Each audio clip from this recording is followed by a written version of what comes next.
বাজার থেকে মাঝে মধ্যে আমরা কিন্তু অনেক ধরনের ভুজিয়া কিনে নিয়ে আসি। তার মধ্যে একটা অন্যতম হলো এই আলু ভুজিয়া।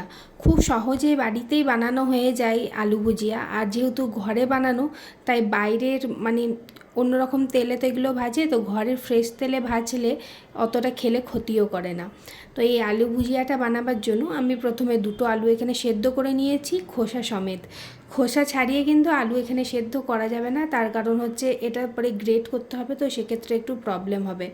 তোমরা চাইলে খোসা ছাড়িয়ে করতে পারো, কিন্তু সেক্ষেত্রে একটুখানি গোটা গোটা থেকে যাওয়ার সম্ভাবনা থাকে। এরপরে আলুগুলোকে ভালো করে গ্রেটারে গ্রেট করে নিচ্ছি আমি। এই আলু ভুজিয়াটা খেতে এত ভালো হয় যে তোমরা যদি কাউকে না বলে এটা দাও যে তোমরা এটা ঘরে বানিয়েছো, কেউ কিন্তু বুঝতেও পারবে না, এত সুন্দর এটা খেতে হয়।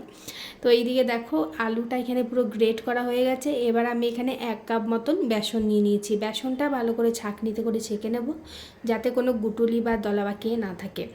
এবার ভালো করে ছাঁকনি থেকে ছেঁকে নেওয়া হয়ে গেলে আমি এখানে দিয়ে দিচ্ছি 1/2 টিস্পুন মতন এখানে দিয়ে দিলাম হচ্ছে গোলমরিচ গুঁড়ো, আর দিয়ে দিলাম একটু হলুদ গুঁড়ো, আর দিয়ে দিচ্ছি নুন। এবার সমস্ত কিছুকে খুব ভালো করে এখানে মেখে নেব, একটা ডো বানিয়ে নেব। খুব বেশি নরম হবে না, খুব বেশি শক্তও হবে না। তো একটা এখানে সুন্দর করে ডো বানিয়ে নেব। এই একটু মাখা হয়ে গেলে তারপরে একটুখানি এখানে তেল অ্যাড করলাম, ওই 1 টিস্পুন মতন তেল দিয়ে আবারও ভালো করে এটাকে আমি মেখে নিচ্ছি। আমি এখানে রিফাইন্ড অয়েল ইউজ করেছি, তোমরাও রিফাইন্ড অয়েলই ইউজ করবে। এরপরে ঢাকা দিয়ে ওই 10 মিনিট মতন রেখে দিয়েছিলাম একটু সেট হবার জন্য। তারপর ঢাকা খুলে এটার এরকম ছোট ছোট করে আমি লই করে নেব। আর ছোট লই একদম গোল গোল রুটির মতন হবে না, এটা একটু লম্বা লম্বা হবে।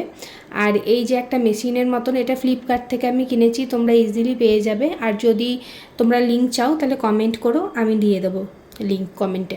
তো এইটার মধ্যে এবার একটুখানি তেল ব্রাশ করে নিচ্ছি, এই গোটা মেশিনটার মধ্যে তেলটা ব্রাশ করে নেবো, তাহলে কী হবে জিনিসটা গায়ে গায়ে লেগে যাবে না মেশিনটার গায়ে।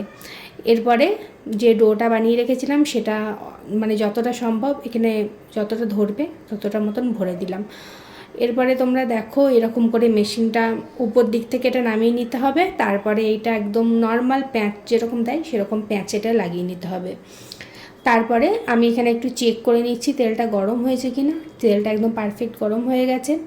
এরপরে এই ওপরে যে মেশিনের ওপরে যে হ্যান্ডেলটা মতন আছে ওটা এরকম করে ঘোরাতে হবে, আর নিচ দিয়ে দেখবে এরকমভাবে সরু সরু মতন ভুজিয়ার মতন বেরোচ্ছে। এটা দিয়ে খুব সুন্দর চাউমিনও বানানো যায় ঘরে একদম। তো ওটা রেসিপি অন্য একদিন তোমাদের সাথে শেয়ার করব। এদিকে দেখো আমি যেটুকু দেওয়ার এখানে দিয়ে দিয়েছি। এবার ভালো করে উল্টে পাল্টে এটাকে ভেজে নিতে হবে। খুব বেশি এটাকে ভাজার দরকার নেই, 2 থেকে 3 মিনিটের মধ্যেই এটা কিন্তু ভাজা হয়ে যাবে। তোমরা নিজেরাও ভাজার সময় বুঝতে পারবে যে দুদিকে একটুখানি ক্রিস্পি ভাব এসেছে, তার এটা একদম ভাজা একদম পারফেক্ট কমপ্লিট হয়ে গেছে। এই যে আমারটা যেমন দেখতে পাচ্ছ পুরো এরকম হবে। এবার এটাকে একে একে আমি তুলে নেব, তুলে একটা টিস্যুর মধ্যে রাখবো, যে এক্সট্রা যে তেলটা উঠেছে সেটা যাতে টেনে নেয়। তো এইভাবেই সমস্ত কিছু আমি যতগুলো আর কি হয়েছিল ভেজে নিয়েছিলাম। টোটাল আমি দুটো এখানে ভেজেছিলাম। তারপরে এটাকে হাতের সাহায্যে এরকম করে টিপে টিপে দিলেই এটা খুব সুন্দর ঝুরঝুরে হয়ে এটা একদম খুব সুন্দর একদম ভুজিয়ার মতনই দেখতে হয়ে যাবে। আর এত ভালো খেতে হয় এই আলু ভুজিয়াটা, আমি বাড়িতে না বানালে না বুঝতেই পারতাম না। এখন আর দোকান থেকে কিনে আনি না, ঘরেই বানাই।